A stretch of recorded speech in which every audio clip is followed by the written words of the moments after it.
So the radiation of land plants was one of the key events in Earth history. When we look back over the past 4.5 billion years of Earth history, we can see that for the first 4 billion years, the terrestrial surface was a pretty inhospitable place to live. However, this all changed 500 million years ago. Plants came out of the water, they radiated onto land, and in the space of just 500 million years, they produced a plethora of plant life which grows on Earth today. And really, the overarching goal of my research is to understand what enabled plants to undergo this radiation. And to do this, it actually really helps to take a look back over the extensive fossil record.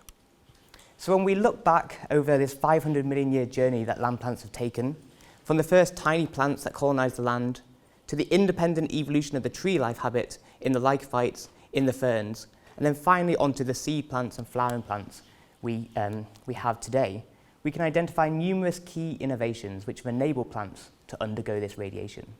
Key innovations such as the evolution of leaves, of wood, and then finally reproductive innovations such as the evolution of the seed and flowers.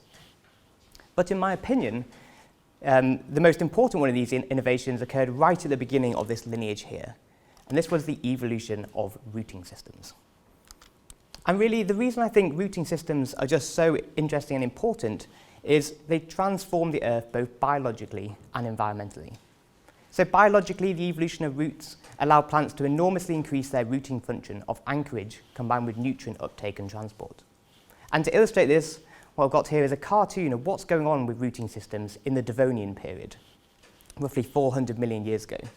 And I hope you can see just in this cartoon that during the Devonian period, the rooting systems of plants were exploding in their diversity, in their depth and in complexity.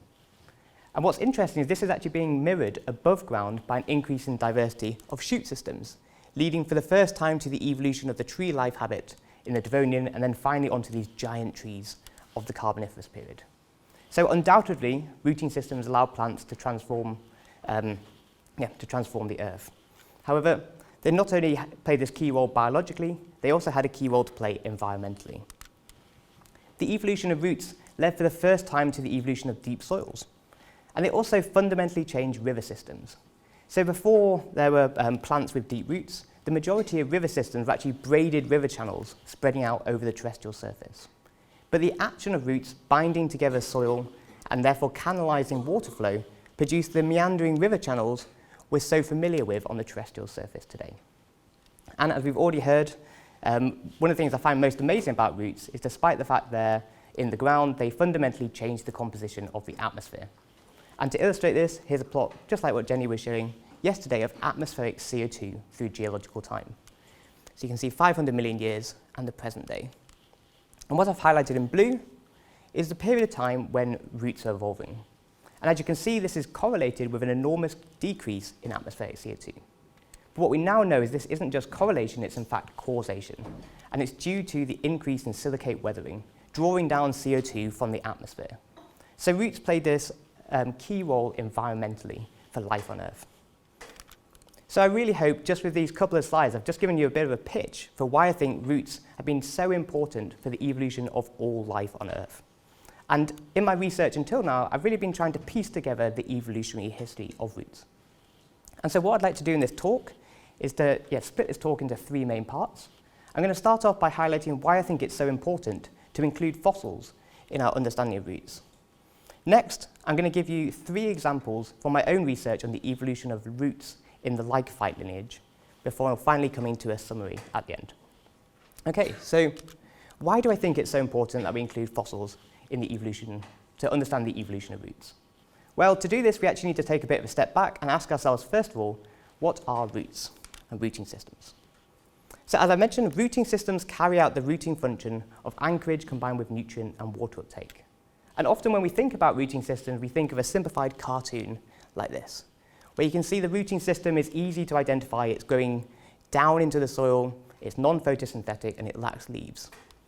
However, when we actually look out at the diversity of land plants alive today, we see it's not always quite so easy to draw that distinction.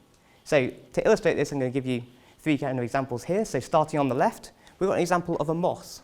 You can see it's clearly carrying out the rooting function. It's anchored to this bare rock that it's growing on. But from where we are now, it's very difficult to tell precisely which part of the plant is carrying out that rooting function. Next, Despite the fact that the rooting function is obviously a key function, it doesn't have to be the only function that rooting systems carry out. And a great example of that is something like a carrot. This is undoubtedly also a root, a modified root, but one that also carries out a secondary key function, and that's in storage. And finally, when we actually look at the diversity of land plants, we see there's different types of rooting systems that really push the boundaries of how we define roots. And one of the greatest examples of that are these structures here, these kind of woody spikes coming up out of the water. These are in fact the rooting systems of mangroves. So mangroves grow in anoxic water. However, their extensive rooting system below that water need oxygen to respire. So rather than growing with gravity downwards, they've developed a special kind of root called a breathing root or a pneumatophore. So each of these spikes is in fact a root that's come against gravity up out of the water. So this is showing us that there's actually a huge diversity of rooting systems in living plants today. And this huge diversity actually makes it quite difficult to pin down when these kind of key characters of rooting systems evolved. But there's something we can do, and that's we can actually split this huge diversity down into two main types of rooting systems. I'm going to take you through those two types now. So we can split the huge diversity of rooting systems down, first of all, into what we call rhizoid-based rooting systems. So if we go back to that example of the moss, you can see it here, and if we zoom in on one of these tiny little leafy bits, we see a structure that looks like this. These are examples of the leafy gametophore of the moss. And you can see at the base, there's clearly a rooting system here. And this rooting system, if we zoom in still further, are made up of these cells. These are called rhizoids. These are hair-like rooting cells that enormously increase the surface area and anchor the plant to the substrate. So this is the first major type of rooting system, these rhizoid-based systems.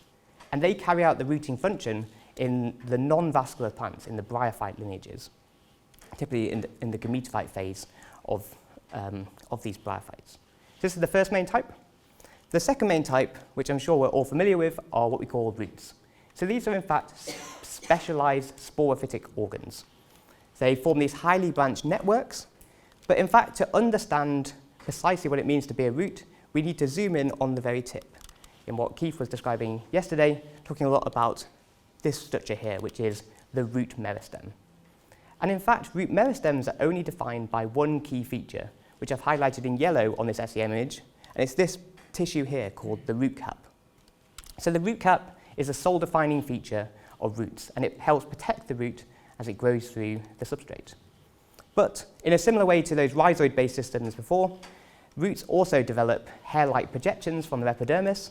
So I've zoomed in here, and you can see them growing out here. And these are called root hairs, and they carry out that same function of enormously increasing the surface area of the root. Great. So at this point, I've defined the two major types of rooting systems, rhizoid-based systems and roots.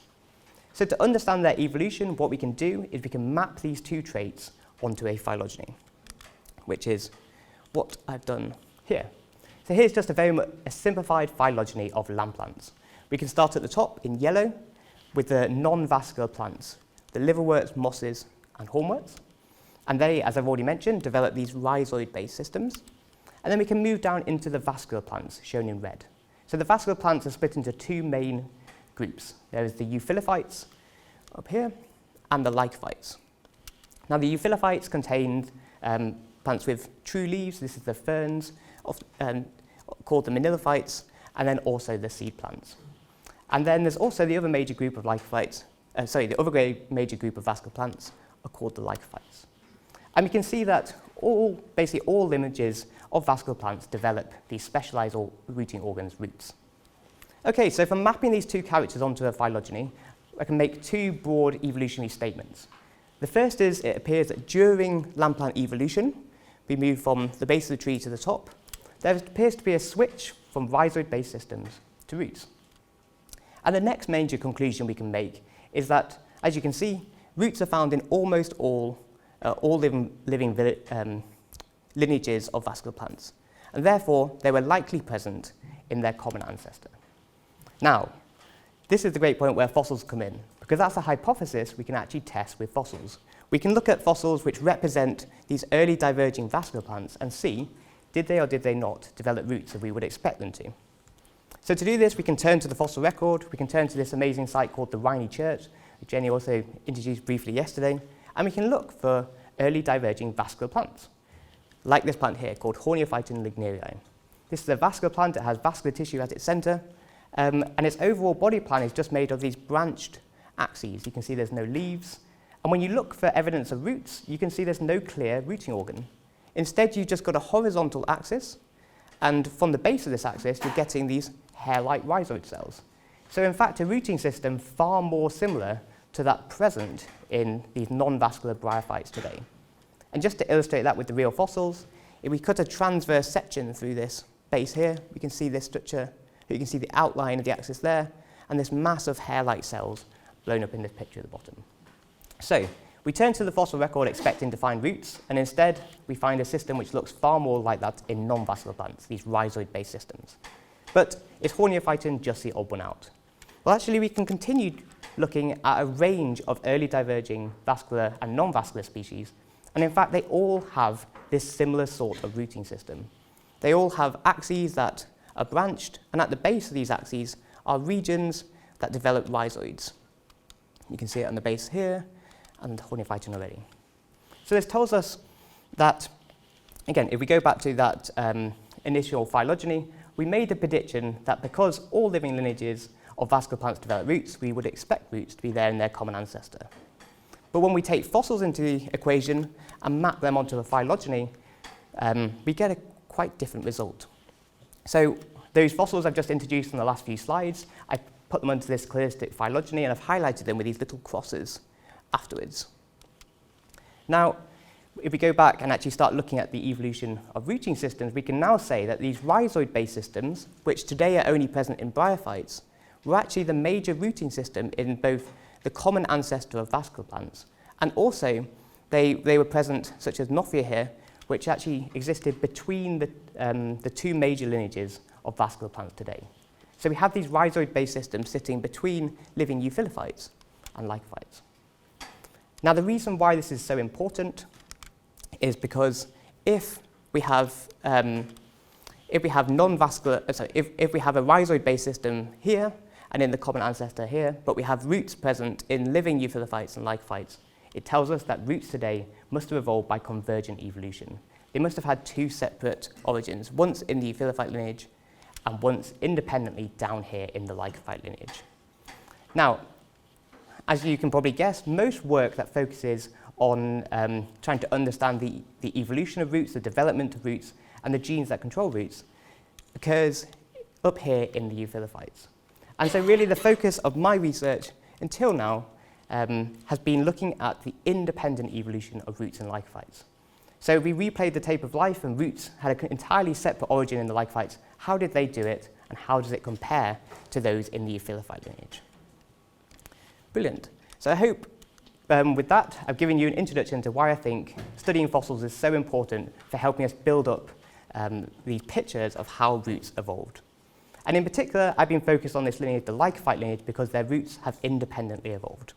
And what I'm going to do now is just walk you through 3 stories about root evolution within the lycophyte lineage. But there's a chance that you don't really know that much about the lycophytes, or haven't heard about them much. So just got one slide to kind of show a little bit about the diversity of these plants. So we go back to the fossil record at the very end of the Silurian period, where the first tiny plants are occurring in the fossil record. In fact, it was a lycophyte that had the first plants that developed leaves. So here's an example of some of the earliest leaves in the fossil record. By the time we've reached the Carboniferous period, these plants have grown to the heights of about 50 meters high, producing these giant trees. And to illustrate this, here's me standing next to the fossilized trunk of an enormous rooting system in the Manchester Museum, which is definitely well worth seeing if you're ever there. And then today, living lycophytes also have an extensive ecological diversity. They range from plants such as jungle epiphytes, high alpine species, and aquatic species. So they've had a very long evolutionary history and a diversity today. And this diversity today is split into 3 main lineages: the Lycopodiales, the Selaginelles, and the Isoetes. And what I find so interesting is, despite the fact that these plants have vastly different ecologies, when we turn to their rooting systems, we find that their rooting systems are almost identical. they all develop what we call a dichotomous root branching architecture. And what that means is it means a single root axis grows and then it divides in two apically and divides into it again and again, meaning that these three species that have vastly different ecologies are all producing these similar rooting systems. And if we zoom in on the tip of one of these roots, we find that all of them also develop evidence of this root meristem with a root cap and also root hairs on their epidermis. So this is remarkable because it almost tells us that this type of branching, this dichotomous branching, is really a defining feature or almost a developmental rule within the Lycophyte lineage. However, when I started my PhD, there was one, I had to say, quite large exception to this rule, and that was the rooting systems of these giant trees here. So these giant trees that dominated the Carboniferous period actually had a rooting system which bucked the trend, and their roots didn't dichotomize, but instead had these long tapering structure. So these plants have been worked on for the past 150 years, and here's an early reconstruction from Binney from 1862. And you can see you've got this extensive woody network, and radiating out from these axes were these long rootlets, which were largely unbranched. And if we zoom in on one of these individually, we can see that there's no evidence of root hairs developing from the epidermis. So this seems pretty strange. As I told you on the last slide, all living lycophytes, and most of the other lineage of lycophytes we've looked at before, all had these dichotomously branching roots. And yet these giant trees that were such a key ecological component of this Carboniferous forest had a different sort of rooting system. And what made this even more interesting is actually the closest living relative to these plants, which are plants of the genus Isoetes, develop roots which are entirely typical for the rest of lycophytes.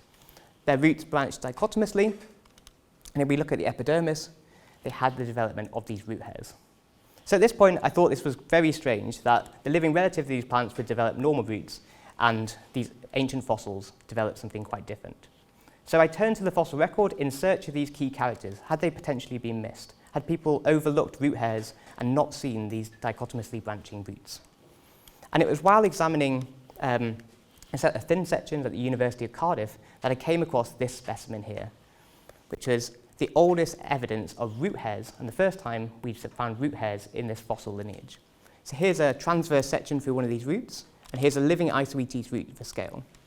And if we zoom in on the epidermis, you can see the development of these hair-like projections from this fossil. And they're almost morphologically identical to what root hairs also look like when we examine them in thin section. So this told us that, in fact, these giant trees did develop root hairs, which will have enormously increased their surface area for the plants. So if people have overlooked one characteristic, had they also overlooked the presence of branching? So it's back to the fossil record again, and this time making use of the excellent collections in the British Geological Survey. And it was while looking through their collections that I came across these two beautiful examples of dichotomously branching roots of these giant trees. So here are the two fossils, and here are living Isoetes roots for scale. And I hope you can all see this very clear dichotomous root branching in these fossils. And you can see the architecture is almost identical to that of the living Isoetes roots. The big one, the fossil ones are just much, much larger. So this told me, yes, these roots could branch, and they could also branch profusely, like living Isoetes roots do. However, two examples isn't really enough to convince people that the entire rooting system was highly branched, like in Isoetes. So what I needed was a way to examine far more fossil roots. So the best place to look for fossil roots is in fossil soil. And we're very lucky to have a type of fossil called a coal ball, which is actually the fossilized soil. Here's an example of a coal ball. You can see why they get the name ball, because they form these really rounded structures. And when coal miners were originally mining these would be a real problem because they'd actually break a lot of the mining tools because they'd be so hard. But what's great about these is that if we actually cut them into a very thin slice and shine light through, we can see this structure here. So this is what happened when we look at the fossil under a microscope, and I've blown up that same image here. So you can see the exceptional preservation of the roots within this fossil, within the coal ball. And what's really important is because these plants were so ecologically dominant, the fossil soil was absolutely full of examples of their rooting systems. And so each one of these white arrowheads, in fact, shows you one of these fossilized Stigmarian rootlets preserved in the soil. So this was my answer. I now had very large numbers of roots to examine. However, there's one problem. These roots are cut in transverse section, and there doesn't really seem to be much evidence of branching. I mean, up here we can see two roots that are close together. Perhaps they were joined before, but we just can't tell. So what I was able to do here is measure the diameter of the roots, but wasn't able to tell if they were branching. So what I really need to do was to come up with a simple model that would allow me to link branching architecture to the diameter of the roots. So set about making a very simple model. And it's based on this prediction that if I look through the soil, what would be the diameters of the roots that I'd find in this fossilized soil. And what I predicted is that if the roots were tapered, like in blue, as people had previously thought for the past 150 years, I'd be just as likely to find the large diameter part of the root as the small diameter tip of the root. So if I plotted this on a frequency histogram, it would look something like this. Here's the diameter on the bottom and the frequency of me finding it. And the blue bars represent a tapered root. By contrast, if the roots were highly branched dichotomously, just like I predicted, you actually get a very different pattern. And that's because as the root grows downwards and branches in two, you actually exponentially increase these small diameter terminal rooting axes. So again, if we plot that same thing on the histogram shown here in red, we'd be far more likely to find the small diameter roots than the large diameter roots. So we had a simple model. Now to test the model, which is then the kind of time-consuming and kind of painstaking part of measuring the diameters of almost 800 of these roots preserved in coal balls. And what I'm showing you here is the frequency histogram of the real results of measuring these fossils in coal balls. And I hope you can all see quite convincingly in the exact same pattern that I predicted from these branch roots. There's far more small diameter roots than these large diameter roots here. So taking together these three lines of evidence, found evidence of root hairs, found compression evidence of highly branched rootlets, and now with these coal balls telling us that root branching must have been common. And with the help of the botanical artist in Oxford, Rosemary Wise, we produced a new reconstruction for what these giant trees would have looked like. So they produced these large woody axes that radiated out from the trunk, and then from these were these highly branched rootlets. And if we zoom in on the very tip, we find evidence of root hairs. Now, for me, what was very important about this finding is it told us a bit more about the biology of these trees. It told us that the rooting system was actually over 5 times larger than we'd previously thought. And furthermore, we knew that these trees grew in these dense stands close to each other. And if we think about the length of these large woody axes and this huge density of rootlets, we see that these trees would have really been kind of ecosystem engineers, putting vast amounts of roots, locking themselves together and producing this overlapping root plate. However, the other reason why for me this was so important is it now told me that in fact all lycophytes developed this same dichotomously branching root architecture. There now wasn't this big one outlier. And in fact, if you take a plant which is a small herbaceous plant from the Devonian period, the living relatives today, or even a 50-meter tree, they all have the same highly conserved root branching architecture. So during the course of the talk, I'm going to start building up this picture of what we think of the evolution of roots in the lycophytes. So as I said, we've got the ancestors that had these rhizoid-based systems, and then in the lycophytes we know that roots evolved, and since they evolved, they've been highly conserved for over 400 million years. Brilliant. So now I've given you an outline to the overall morphology. Next we're going to move on to the genetics. And really, what I'm predicting is we know that these things have been anatomically and developmentally conserved for 400 million years. Have the genes that control these rooting systems also been conserved? Now, in the ideal world, I would just turn to these Carboniferous fossils and I'd be able to extract RNA and DNA straight from them. But unfortunately, regardless of what some filmmakers might have you believe, it's just not possible. We can only really get some workable DNA out of things about 1 million years old at most. So I needed a new approach. And the approach I chose to use is what we call a comparative genomic or transcriptomic approach. And the background for this is to say, if I want to understand what genes are present in this fossil here, I can use a phylogenetic bracket to predict what genes are present.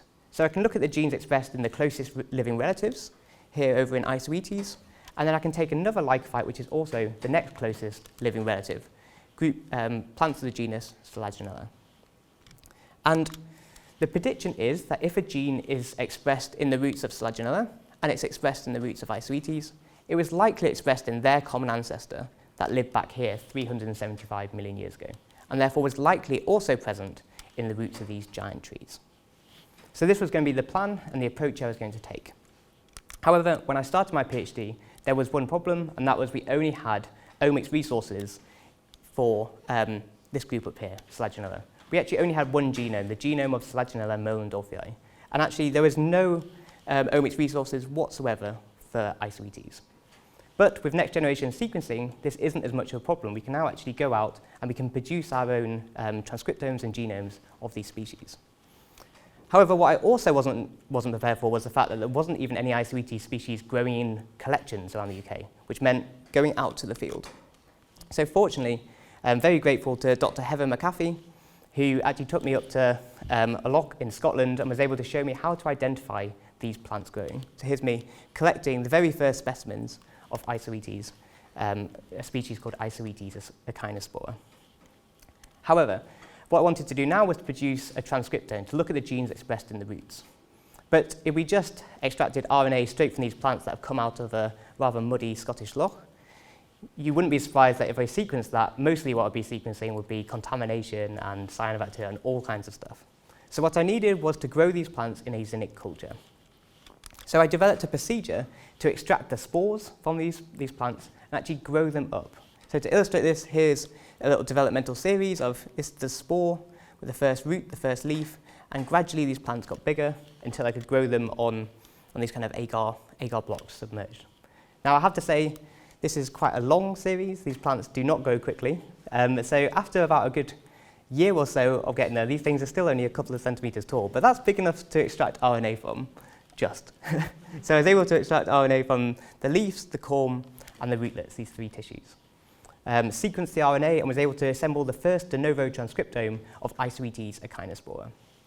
And this was important. It was the first transcriptome available for that species, and actually the first transcriptome available for any species of Isoetes, including tissue from the root. So at this point, as I said, I could then compare the genes expressed in Selaginella and the genes expressed in Isoetes to make statements about what genes were likely present back here. But what I really needed was a candidate gene to go for, something to focus my attention on. And I was lucky enough to actually be based in the lab of Professor Liam Dolan, and the focus of the Dolan lab for the past 10 years has actually been key genes which control the control the development of rooting systems. So I had an obvious candidate gene to work on. And these genes are called the ROOTHAIR DEFECTIVE SIX-LIKE genes, which I'll abbreviate just to RSL genes. And these are basic helix-loop-helix transcriptome factors, and they're known to play a key role in the development of tip-growing cells with a rooting function. And to illustrate their role, what I'm showing you here is what happens if we knock out these genes in a variety of species. So let's start over here on the right. What I'm looking at here is the root of Arabidopsis. You can see the main root axis, and you can see radiating out from the sides are large numbers of root hairs. However, we knock out these two RSL genes, the root develops entirely normally, but is completely devoid of these hairs. So we know that these RSL genes are key developmental regulators of root hairs. What I find amazing is that if you carry out these same types of experiments, but this in early diverging species, in the moss model system, physical material patterns, or the liverwort system, Marchantia polymorpha, a similar phenotype is found. And to illustrate this, what we're looking at here is a wild-type moss again. You can see the leafy part up here and these rhizoid hair-like cells developing. Knock out the RSL genes, you get the leafy part, but no rhizoid form. I think you're getting the overall idea, but if you do the same with Marchantia, you can see this green part and these hair-like cells coming out from the base. Again, green part looks completely normal, but there's no hairs. So these RSL genes were these key developmental regulators.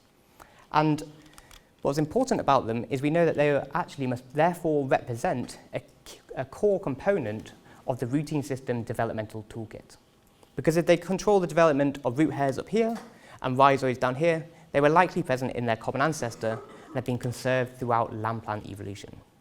But, as I told you earlier in the talk, roots have in fact had two independent origins. And so when we've been studying these things in Arabidopsis, we know that these RSL genes were co-opted in the independent origin of roots in the seed plants. But we currently had no idea whether these genes were also co-opted into the roots of lycophytes. So I turned to my transcriptome. I carried out a gene tree analysis of these RSL genes. And you don't need to worry about the names, but I've highlighted with a star the 4 RSL genes I found in my transcriptome. And next, I was able to study the expression of these genes in these 3 major tissue types, in the leaf tissue, the corm, and the root. And again, you don't need to worry about the numbers, but the main take-home is to focus on this column here, on the expression in rootlets. And what we can clearly see is that all 4 of these RSL genes they're expressed in rootlets.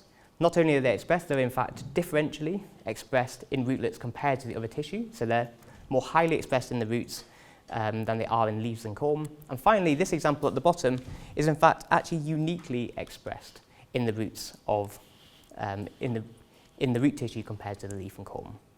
So this told me that in fact these RSL genes were also co-opted and conserved in the roots of lycophytes. And then what I then did is make comparisons with these RSL genes in the genome of and previously published work on Selaginella. And what we found from studying Selaginella is these RSL genes were also conserved in the roots of Selaginella. So we knew that they were expressed, these RSL genes were expressed in the roots of Selaginella and Isoetes, so I predicted they were likely therefore expressed in their common ancestor and were likely therefore present in these roots of these giant trees. So in terms of root evolution, from studying the RSL genes, we could build up a picture that now said that RSL genes must have originated back down here and formed this key part, this highly conserved root gene toolkit, where they were functioning in rhizoids. And then later on, they were co-opted independently into both the Lycophyte lineage and the euphyllophyte lineage. So again, just to sum that up on the phylogeny we were looking at earlier, to think about this in terms of fossils as well. So we know we can study these genes in the bryophyte lineage. We know these RSL genes must have evolved at the time when plants were colonizing the land. This is data I haven't shown at the moment, but data that's come out to the lab as well. And then we know that these genes must have been independently co-opted into both the euphyllophyte and the lycophyte lineage, before finally being highly conserved in the lycophyte lineage to present. Brilliant. And yeah, in the final part of the talk, what I wanted to move on to is to talk about the stepwise origin of roots in lycophytes. And for this, really takes me on to one of the biggest motivations for thinking about root evolution. And that is that the evolution of roots really does represent the evolution of an entirely novel organ and of a new meristem type. So what the fossils told us is the ancestors of lycophytes lacked roots, but we know the living relatives developed roots, so therefore we know that this entirely new root meristem with a root cap must have evolved at some point. And so what we really wanted to do is to try and use fossils to investigate whether they could tell us about how a new meristem evolves in plants. But unfortunately, the fossil record rarely has the preservation able to tell us, to preserve the anatomical characteristics of a meristem. So to illustrate this, here's a great example of an early fossil root in the lycophytes. It's 110 million years old, but I hope you can all say it looks quite a lot like a root in that it has this highly conserved branching architecture, similar to the roots of living species today. But the preservation just doesn't allow us to look at this meristem. And so what we need is a site with exceptional preservation. And brings us to my favourite fossil site, which is called the Rhynie Church, which is heralded as the oldest preserved terrestrial ecosystem. So if we were standing in Scotland, close to Aberdeen, over 400 million years ago, it would have looked like a pretty different place. Here's an artist's reconstruction of what it would have looked like. You would have had this enormous mountain range, and in the foreground we would have had this hot spring environment, similar to what we find at Yellowstone National Park today. And growing around this hot spring was a diversity of early land plants. Unfortunately for us, these hot springs would frequently flood the surrounding ecosystem, effectively freezing it instantly in time and preserving it for over 400 million years. And what drew me to this locality is this plant here, called Asteroxylon macchiae. So this is a lycopsid and actually has, as you can see, people had previously described it as having these dichotomously branching rooting axes. So I saw this and thought, well, this is going to be the opportunity, probably the only opportunity at this time, to look for evidence of a fossilized root meristem, to tell us about the key steps involved in how root meristems evolve. However, we have to go looking for it, because people have been working on the Rhynie Church for the past 100 years and haven't found it. So again, this was spending a long time in museums and a long time looking down the microscope at fossils, and I surveyed over 640 fossil thin sections from the excellent collections in the UK, making use of the collections in the Hetherington Museum, London Natural History Museum, Manchester Museum, Oxford and St Andrews. And it was while examining these specimens that I came across this example here. Now, I hope you can all see, for those of you who haven't seen as much of the Rhynie chert before, just the truly exceptional preservation we have. You can see the individual cells towards the apex of this meristem. This was the oldest preserved rooting axis meristem. However, there was one quite unique feature, and that was I was expecting to find a large root cap covering this plant. However, there was no clear evidence of a root cap, and instead it appeared to have quite a smooth epidermis around the edge. But as you know, whenever you find one example, that's never convincing on its own, so it's back to the fossils again and to keep looking. And I came across 4 more examples, taking me up to having 5 examples of these rooting axis meristems, shown in here. And what was distinctive about all of these is each new one I found seemed to back up my previous hypothesis, that these meristems appeared to lack a root cap. And again, just for reference, here's the root cap of a living species, and you can see just how extensive this is. There's no evidence of these large tissues on there. So you may be wondering, okay, is it just simply because root caps can't be fossilized?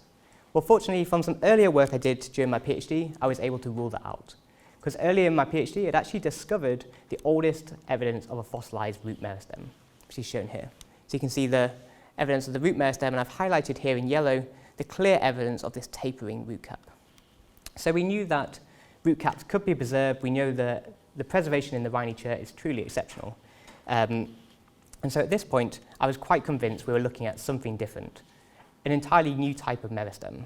So what I wanted to do was to compare this meristem with the meristems of extant plants.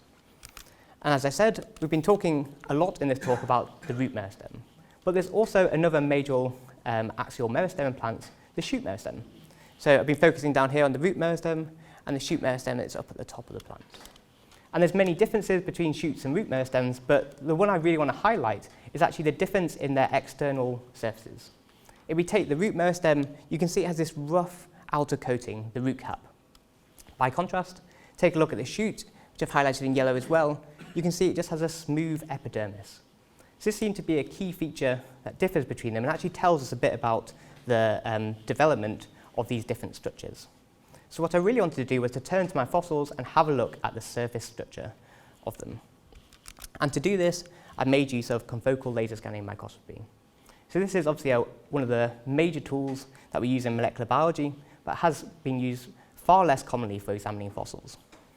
And we didn't know whether it was going to work, but what was remarkable is that when we put these fossils under a confocal, we found we got autofluorescence. So here's the image just with a typical light microscope, put it under a confocal, and I hope you can see the amazing cellular preservation we have of these tissues. Now, what was so brilliant about examining it under the confocal is we weren't just limited to looking at it in 2D, we could in fact look at this structure in 3D. We could capture a Z stack through that bit of tissue there to examine the structure in 3D.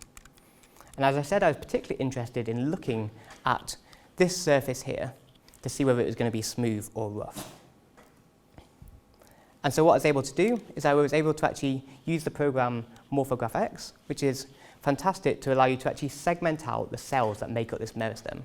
So I hope you can see the cellular preservation, and I was really interested in this tissue here. So I was able to segment out the cell layers that made up that epidermal surface.